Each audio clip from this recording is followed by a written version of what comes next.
Okay.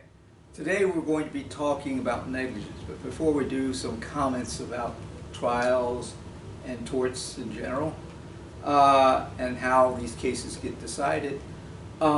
With torts, we already went through the intentional torts. Those are pretty straightforward. The fault there is easy to see. If a person did something intentionally, like hit somebody or threatened them, we understand that they should be paying for that. So that's fairly easy. Negligence is a little bit different, in that negligence is a bit of more of a mystery. With negligence, you've got the question of whether or not this person should be held responsible for behavior which is either thought to be negligent because it violates a social norm, a cultural norm, a norm of the society that you're living in. For instance, you're not expected to allow yourself to leave your garden tools out on the sidewalk in front of your house. So that would be an act of negligence. If you own a store, you're expected to keep the entryway clear of snow and ice when it snows, or otherwise you might get sued. And also, this is why grocery stores will clean up the aisle if somebody spills something in the aisles. They'll send somebody out, because if somebody slips and falls, they can sue them. So these are just social norms in some cases. In other cases, the state may have passed statutes requiring such behaviors. And so in the case of traffic, the state was pretty quick to adopt legislation and statutes when the automobile made its appearance on the scene. With the introduction of the automobile, things became much more dangerous. There wasn't that much danger in the age of horse and buggy, because the horses, even if the driver was incompetent, the horses would usually refuse to run over people, and they will stop in front of people. They have to be trained to trample people down, actually. Of course, you can, if they are in panic, you can do it that way, but a horse was generally thought of as being very able to take care of that. In fact, there are stories of people who would be getting drunk in a tavern, and they would come home at night, and there was no accidents back in those days. Drunken drivers was not a problem, because the horse could find his way all by himself without any accidents at all. That's not going to happen with a car, right?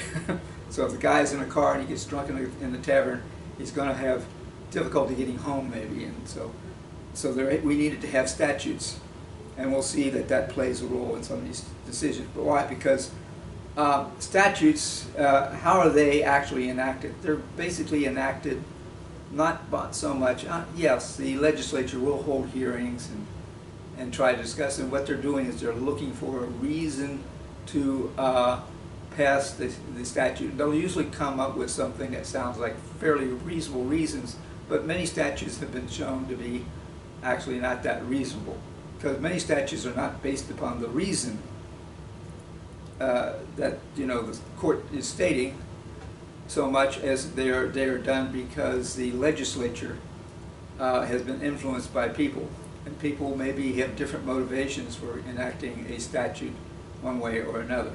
And so legislative decisions, legal decisions, are made by democratic legislatures as a solution to a puzzle. The puzzle being something where they need more information. And so the legislatures say, well, we need more information. They have hearings, but they also want to know what the constituents want. And what the constituent wants is actually, for many of them, the deciding factors. What do my constituents need? What do my constituents want? And so they may make the decision to do that. So for instance, when the court originally confronted the problem with the automobiles causing a lot of accidents, they said, well, we should tell them that they need to drive in the lane, and they need to all of them need to stay in the right-hand lane, not get into the middle lane, and stay to the far right as far as they can in the lane, but they should avoid hitting pedestrians all the same, regardless of whether if there's a pedestrian in that left lane, they need to stay out to avoid hitting them. Well, that was the law that was passed, and that worked better than not having that law. But they were still having problems with pedestrians, so they said, well, we ought to have a law for pedestrians. Pedestrians sometimes go on the left, sometimes go on the right. Let's put them all on the left, That way they're facing traffic, and if a car is coming at them, they can get off the road and avoid and not be hit. But if they're going down the right-hand side, and even on the far right-hand side, they might be hit by a driver who can't see them. Also, we're going to require them to have a light if they go on the roadway, because we still have a lot of roads. Back then, they had a lot of roads that were still not having any sidewalks, and many of the roads were not very poor or very well paved or very wide, and so it was a problem. And we'll talk about that in a minute. So that's how legislatures decide things. What do my constituents want? My constituents say, yeah, they should travel where they're facing traffic. That's the left-hand side. So that's what we're going to say.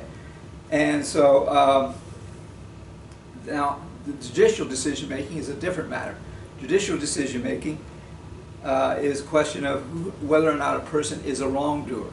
Who is the wrongdoer? So in a tort case, you oftentimes two people who've done something that might appear to be wrong. Are they actually both in the wrong, or is only one of them responsible for it? That's the gist of what a negligence case would come to. And you have to understand that at this early stage, if a person was found to be negligent, that would completely bar him from recovery, because we had the rule that if you were to any degree negligent, it didn't matter whether you were only 5% at fault and the other party was 95% at fault, you would be completely barred from recovery. So if the jury found that you had been to some degree at fault, you were there. So so how do judges reach their decisions? Well, they usually reach their decisions by proof offered by the clients and the lawyers who appear before them, and the lawyers who represent those clients who appear before them. And they solve it by carefully weighing the facts and the arguments in the case as to who was really responsible for the argument, for the case. And you find that the elements kind of provide a framework on which to do that. And they were designed for a time in which they didn't have very many statutes certainly governing which side of the road you're supposed to be on. We didn't have those statutes. So there's a little difference in the decision-making by the legislature and decision-making by the judiciary. So in some ways, you could say that our founding fathers possibly considered having a judiciary because they always had a judiciary, and they knew that the judiciary did something different than the legislature. It kind of made up its mind after looking into the facts and seeing whether or not these laws should be applied.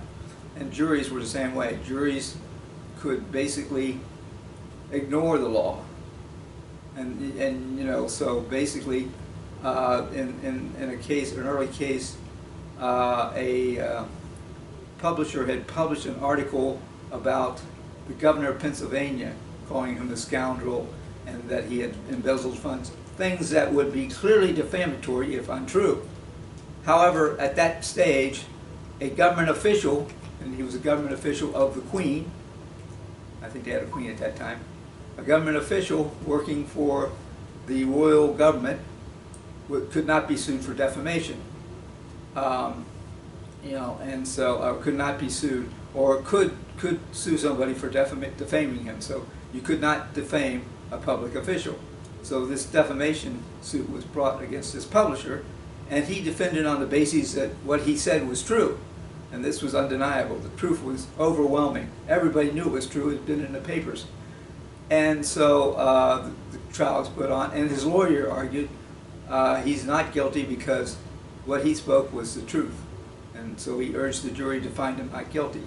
And despite the judge telling the jury that they had to find him guilty if they found that he had said these things, which he openly admitted in court that he had, the judge, despite that, the jury came back, and to a man they refused to find him guilty. Okay, that's jury nullification. The jury nullified the defamation law of the law of England. So this was well known to the people who wrote our Constitution. And so it still exists today. When the jury finds a legal fact, it's a legal fact. Whether you agree with it or not, whether you think it's wrong, the jury can't be instructed by the judge on how to find it based on a law. And so juries have the ability to decide their own cases. And we'll see how that plays out in the next case that we're going to talk about. So the next case that I'm talking about is a case called Tedla versus Ellman. And I went and I put together a picture, actually 3 pictures. I have a picture of a roadway which splits off into 2 very narrow roadways. One on the right is very narrow and the one on the left is very narrow. But the one on the left I filled up with cars to show that it was full of cars, that it was heavily congested at the time. And I put a buggy on the right. So you'll see that and you'll get the picture. So that's what you want you to have in mind. And these were the facts in that case. In that case, there was a statute that had been passed, and the statutes that were passed were 2, actually. There were 2 statutes that had been passed. The first statute, like I said before, was a statute of the New York legislature that made it illegal for drivers of cars to drive in the right lane when you have a 2-way highway. The drivers were to keep to the left lane, keep the left of center line, and that was the first statute. So that went into effect in the 20s in New York, and it became largely a law throughout the country. I think all jurisdictions were adopting that because of the high number of fatalities and injuries and collisions that were occurring with pedestrians. So that was meant to be a safety statute. So they deemed that, they saw that that was somewhat of a success, that the stats were improved, that fewer people were being injured, seemed like traffic was behaving better. And so that was the first statute. Now, custom previously for pedestrians allowed them to travel on whichever side they thought was best, so they could make up their mind as to whether they felt safer in the left lane or in the right lane, and they could proceed along those lanes. The statute for pedestrians didn't, the statutes for cars didn't apply to them. Anyway, there was this lady who had a buggy, so that's why I put a buggy in there.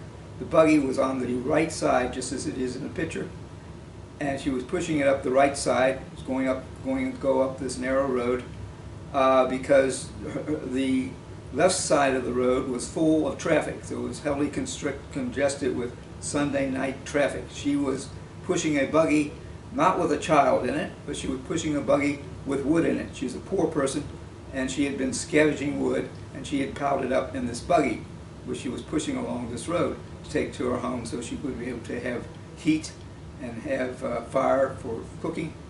And so she was pushing along, and she decided to go up the right lane because the heavy congestion in the left lane made it appear to her that it was dangerous to walk on that side. We can presume that she knew the law will usually presume you know what the law is. Ignorance of the law is no excuse. So anyway, Anna Tedla pushed her stroller on the far right.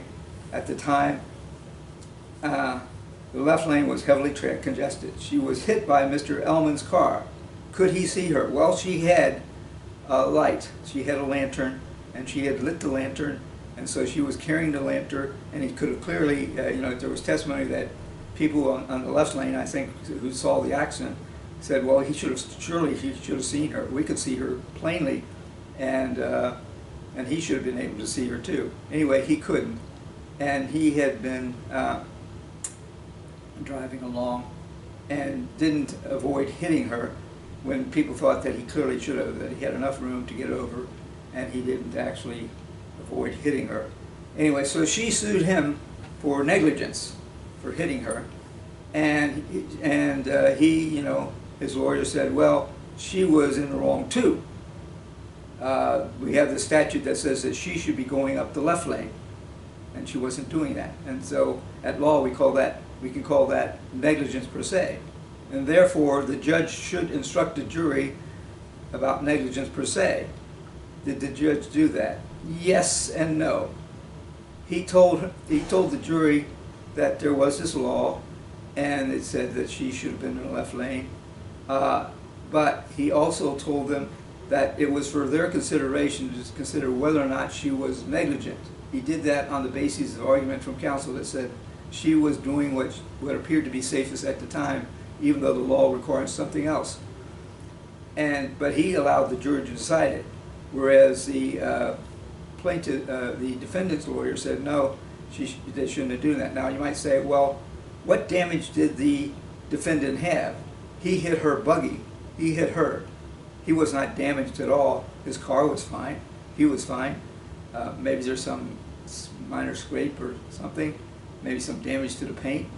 Probably not much of anything. These cars were built very heavy back then, right? Usually steel. And so what's he need to get a negligence against her? Well, the negligence that he wants is the negligence per se, which provides him a defense. So if you are contributorily negligent, so he's arguing that she was contributorily negligent, and therefore, you know, she should not be able to collect from him, because at that time the law said that if you were to any degree at fault for your injury, you could not collect. And nowadays we would say, well, isn't that an awful law? And most people would agree. That's why all states have pretty much adopted. There might be a few. I've heard somebody say, as of a couple of years ago, I heard somebody say, well, there's still 5 states that didn't have it, but I don't know. And by now they may also have it. So almost all states, and certainly all the larger states, have already adopted what's called comparative negligence, where we simply reduce what you can recover rather than completely bar you from recovery. So if he could establish that she had been negligent for not following the law, that she was negligent per se, why shouldn't he get an instruction from the jury that they could not find her to, to have a case against him, that he shouldn't be liable for no damages? So that was the case of Tedler versus. And so why would the judge instruct a jury to ignore an effect? He didn't actually say those words. He didn't say ignore the fact. He says, why would he tell them it was for them to consider the statute in this case? Why didn't he tell them, no, they had to, which was the actual case law at the time, they had to find her to be negligent per se because she had violated the statute. So that's the question of duty. Did she breach it? Some people looked at it as, did she breach a duty? Now the jury came back in her favor. Did she breach a duty? Who was that duty to? It would be a duty to anybody she might hit by driving her buggy. She wasn't hitting anybody with her buggy, you know. So was she negligent? She hadn't hit him. He had hit her, and so that would be the argument. So this is a case involving duty, and it was appealed.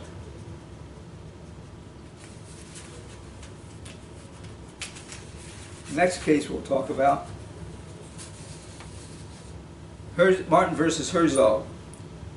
This also is a rather interesting case. In Martin versus Herzog, Martin is the plaintiff, and he was driving his buggy. It's another kind of buggy. This is actually a horse and buggy, okay? So he was driving a horse and buggy. And, you know, it was required, as cars were, to be on the right side of the road. It was a vehicle, and it was required to be on the right side of the road, whereas a buggy, I don't think, was defined by the statute as being, a stroller was not defined as a vehicle being on the road. And so Martin was driving his buggy on the night of August the 21st, 1915. Martin was killed in a collision between his buggy and Herzog's car. It was dark when the accident occurred. Martin was driving without lights and did not keep to the right of the center. Oh, I'm sorry. Okay, it was dark when the accident occurred. Martin was driving without lights, and Herzog did not keep to the right of the center of the highway. So they're both at fault. So we have the same situation where, you know, why is Herzog trying to allege that Martin was negligent? Well, he had his light off, in which that was a violation of the statute. He was on the right side of the road, and you know, but he had his light off. However, there was again testimony that he was easily visible, and so he's going to defend on that basis also. Alleged that Martin alleged that that Herzog was driving on the wrong side of the road, and he was in the middle of the lane. This is the wrong side. You know, And the Herzog claimed that Martin was contributory negligent for driving without the lights as required under the law. In the body of the charges, the trial judge said that the jury could consider the absence of light.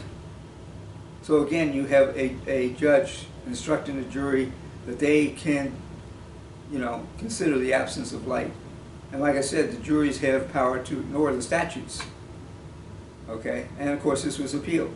The judge said that the jury could consider the absence of light in determining whether the plaintiff was guilty of contributory negligence. I got here, the plaintiff's intestate. That was, this case was being brought by his wife, not by Martin. Okay, so basically his wife was bringing this case for wrongful death and negligence, and as required under the jury could consider it under that. So anyway, so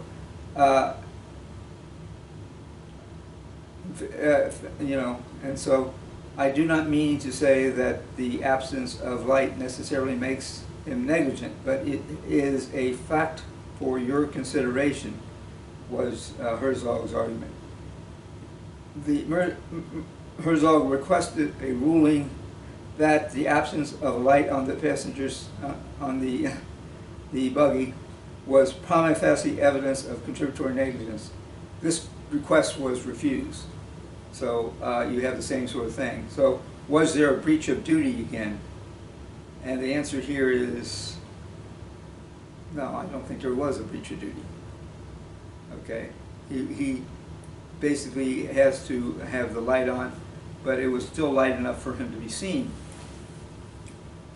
So that's another case. Now, the last case is also a famous case. By the way, these decisions were also heard pretty much by the same judge on appeal. Paulsgraf versus Long Island Railroad Company. Traveler was standing on a platform of defendant's railroad. Okay, a train was, came into the station. That it was a train that he bought the ticket for, so he wanted to board it. But it began to move before he actually got on the train, and so he ran and jumped to get on the train. In doing so, one of the porters on the train tried to help him get there. He actually did land on the train, and after he'd landed, the porter reached out to help him in. But behind him, another train man, another railroad employee, pushed him. And he pushed him up so he was safely on the train. But in the process, he lost a package, a small package that he'd been carrying, about 15 inches long, fell down below the train on the rails, and it had in it fireworks. The fireworks exploded. That caused a shock wave on the platform. So the platform moved and caused scales at the other end of the platform to tip over. The judge who decided the case said that it was far away. It was only 25 feet. The plaintiff is not going to be the man who got on the train now. The plaintiff is going to be the lady who the scales fell upon. So it fell upon her legs. She was suing the train company for her injuries and saying that the train employees had been, the railroad employees had been negligent. And so you still have to, she has to prove duty, breach of duty, proximate cause, and injury or loss. Now the injury or loss is, as in many cases, very usually determined. It just takes some testimony from somebody who's examined her after the accident. Oftentimes might be a doctor or somebody who administered first aid. Could be a policeman, could be anybody, maybe any bystander might be able to testify as to how she was injured. And so it's usually easy to establish that element. Duty and breach of duty is a matter of what the citizens want, right? So the citizens have passed statutes requiring train employees to be careful on the loading of trains or not in New York. because of Long Island Railroad, that's the case, okay? It was a New York case. Basically, that's the statute, but should they be held liable? And basically, the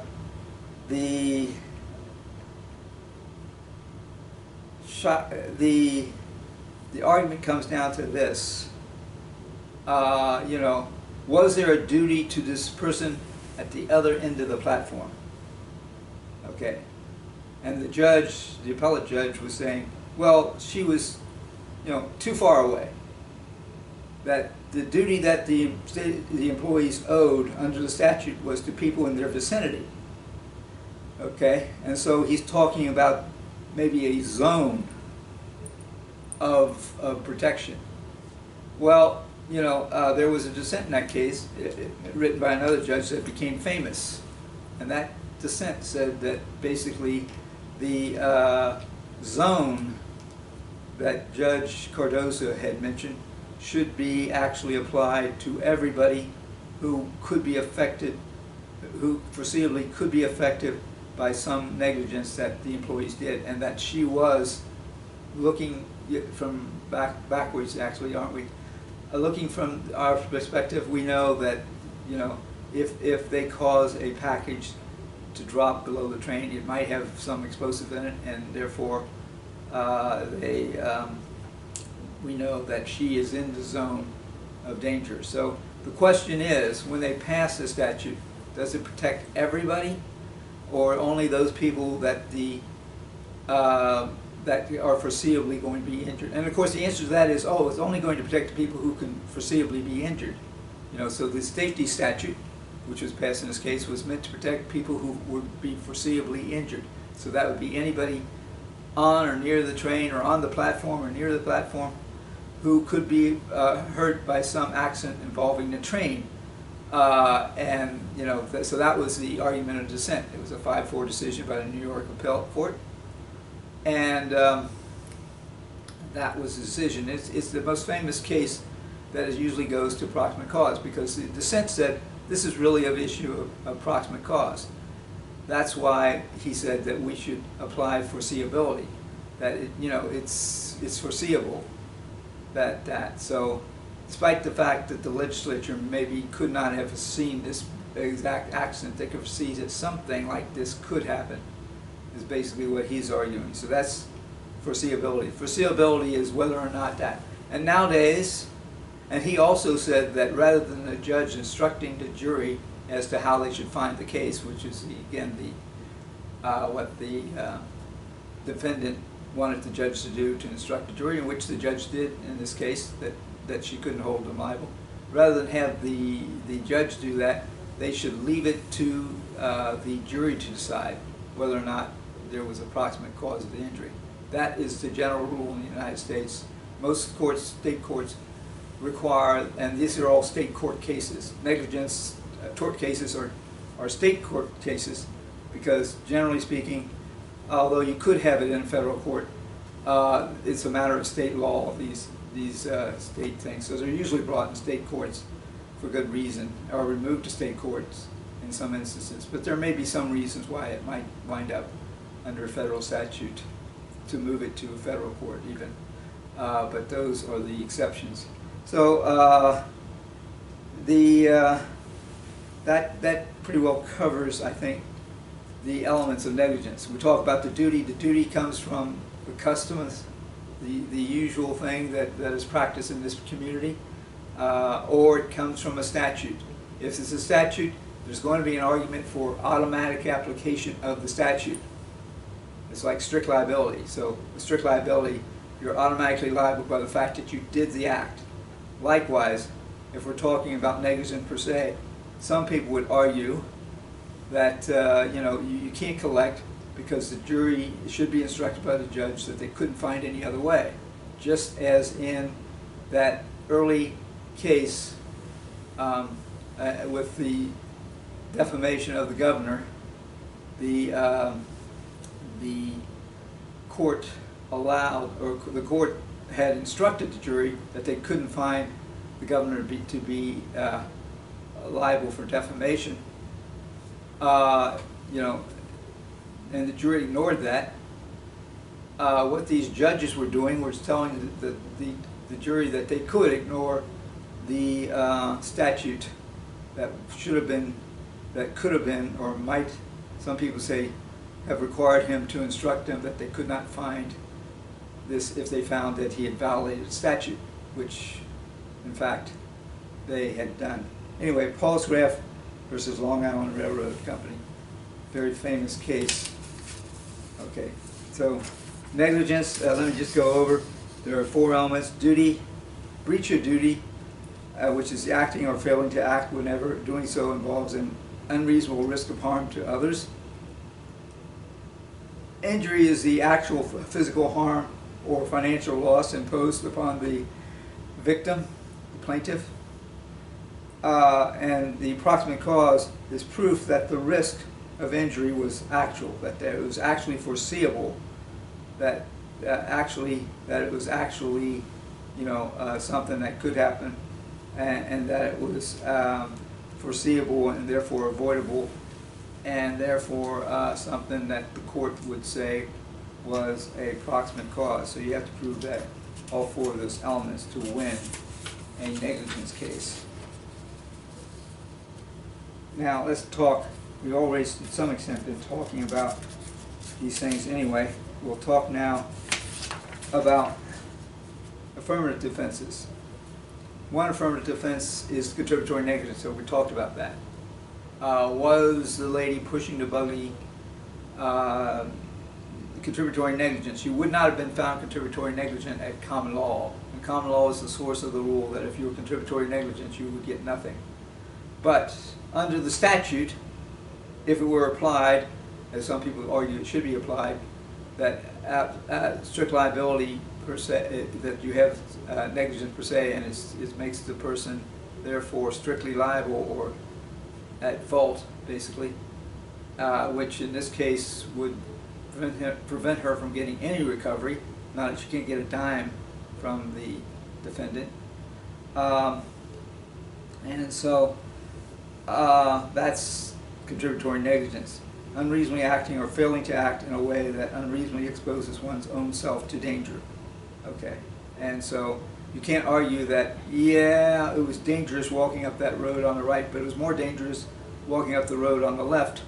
And the jury, under the, if the rule is that the jury has to be instructed, in some states it is the rule, the jury has to be instructed that if the plaintiff was violating the statute, then it was negligence.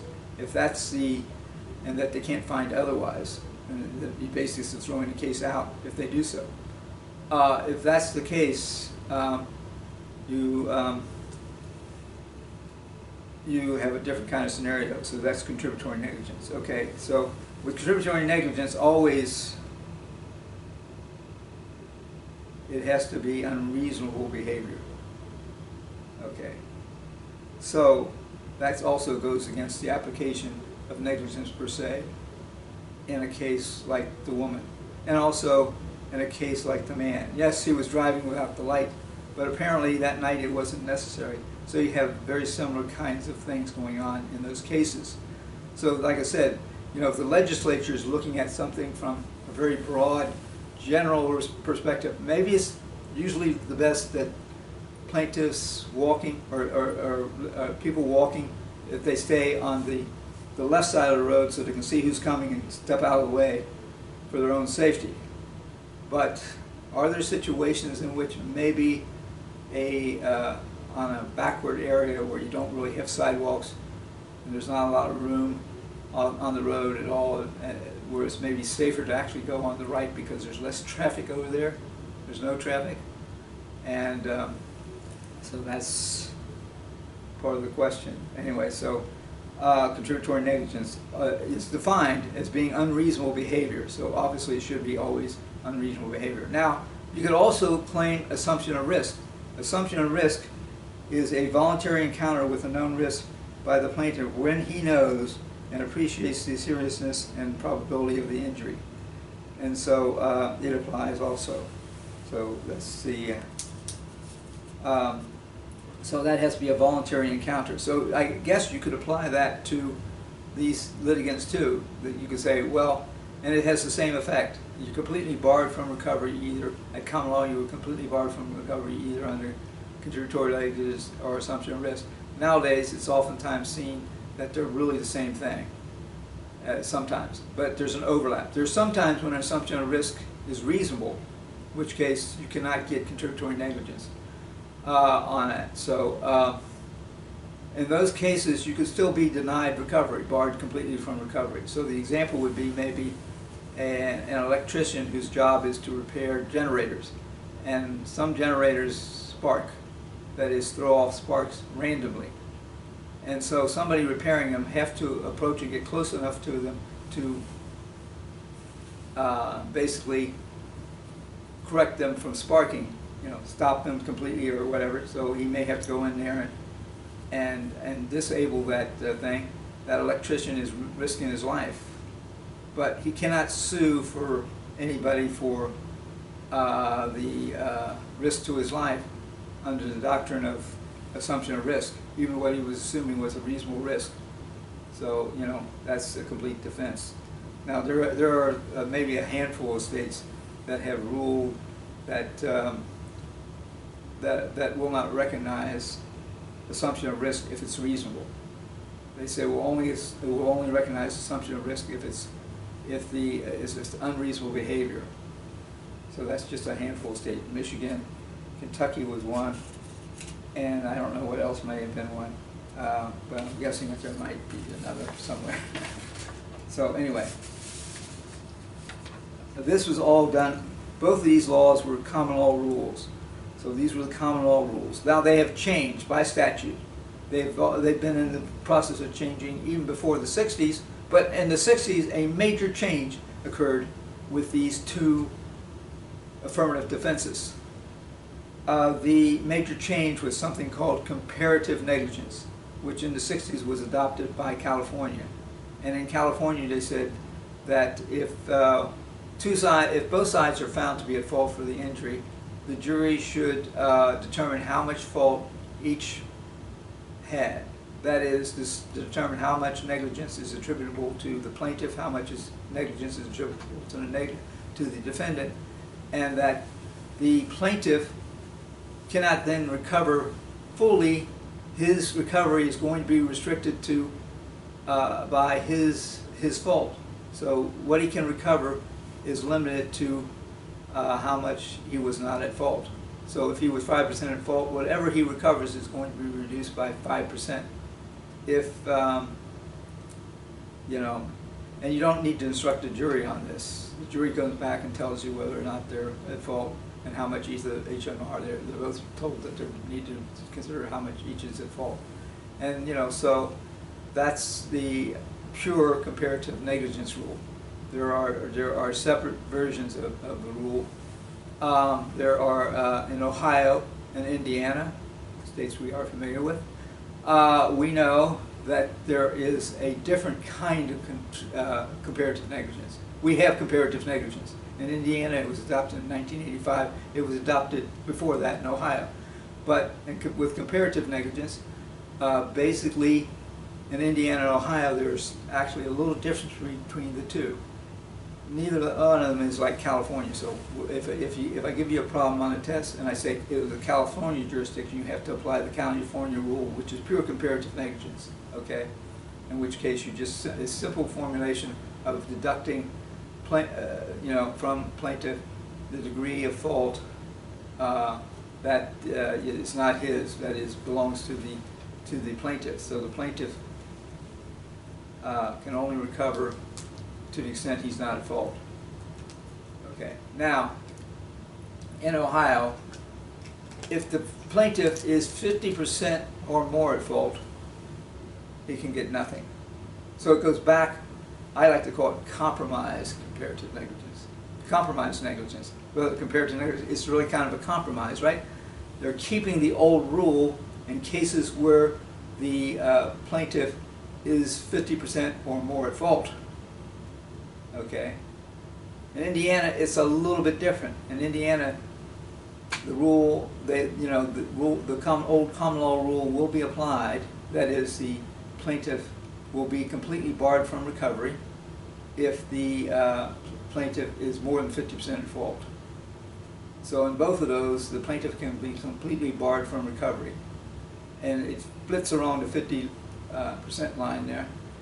But if it's at 50%, in Indiana, and you're a plaintiff, you can still get a 50% recovery. In Ohio, you cannot get a 50% recovery. You get a 49% recovery. I don't know how often juries come to that rather odd number, because there is actually, turns out, in all the cases I've seen, there is no way of exactly dividing up these damages. How much the division is strictly up to the jury's consideration. So it's left to the jury to decide how much fault is the plaintiff's, how much fault is the defendant. You just need to know the rules and how to apply them. If I give you a problem, I'll probably tell you all the information you need to say whether or not what the outcome of the case is. So I might actually, how much can they recover, and I'll give you 3 or 4 things. One will be an amount that is the amount that somebody, the plaintiff's damages was reduced by. This is obviously in a comparative negligence case, and and another one would be that the plaintiff could get nothing. This would happen in Indiana or Ohio in some cases, depending upon which rules apply and depending upon what percentage of fault I tell you that person is at. So that's the major change in negligence law. And negligence, why is that important? Negligence is the most common kind of suit in the United States, negligence in automobile accidents. Okay, so these common law rules, these completely barred recovery. The common law, basically, if you were found to be a proximate cause of your own injury, then you could not recover anything from the defendant, even though he was also at fault. So you have these 2 affirmative defenses.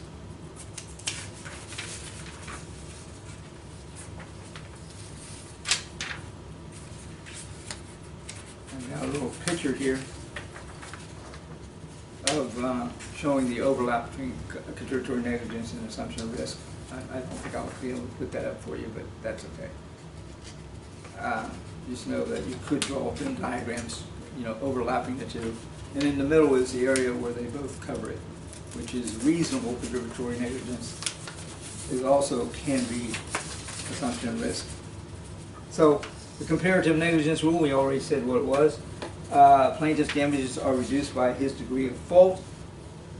Defendant has to pay to the degree that he proximately caused the injury completely. If he only caused 5%, if he's only 5% responsible for the injuries, he'll only have to pay 5%. Pretty good deal. On the other hand, if he's got the good fortune to have been careless, terribly careless in a state like Ohio, say he goes out and gets drunk, gets into an accident with a person who drove over the center line, both of them are liable for the accident, and the jury determines that they're each equally at fault, then he doesn't have to pay anything. The majority of states have adopted it. If the state has retained joint and several liabilities, then the defendants may pay more.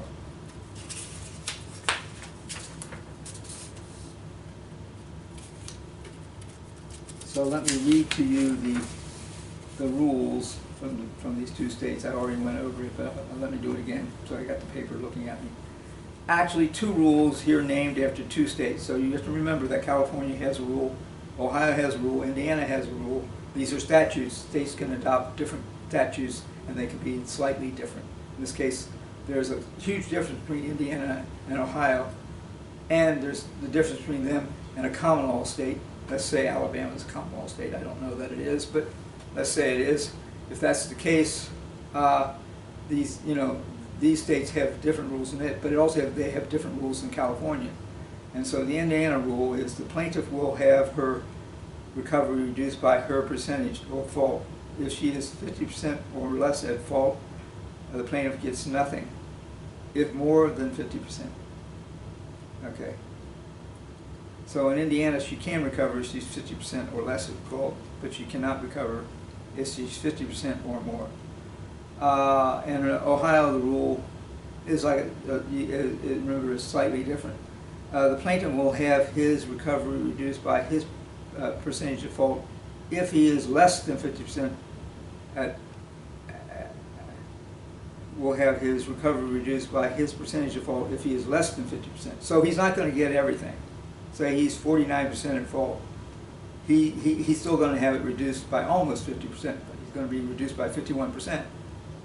Not good news for him.